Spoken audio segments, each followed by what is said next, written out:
Today from Boat on Course, you'll learn all about fueling a vessel at a fuel dock.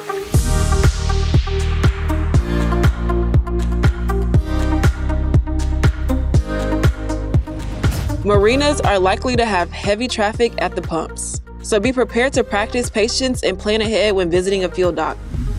You can communicate with the marina using your VHF radio to alert them of your place in line. Tell the deckhands your boat name, and they can wave you in and help you tie up when it's your turn. It's important to follow proper fueling procedures to prevent onboard fires. You should also know that there are laws protecting our waterways and marine life. You are responsible and legally required to report any fuel spills.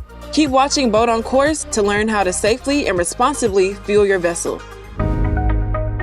When you pull up to the fuel dock and it's your turn, you should first put your fenders out and secure your boat to the dock. Make sure everyone keeps their life jacket on when near the water. Once you're tied up, turn off the engine and have all the passengers not involved with fueling get off the boat. Make sure all open flames are extinguished, all electrical switches are off, and nobody is smoking. Additionally, close all ports, hatches, and doors. Gasoline vapors are heavier than air and can spread quickly into enclosed spaces. The person fueling the boat needs to stay with the boat. It's all about safety, and this isn't the time to visit the marina shop.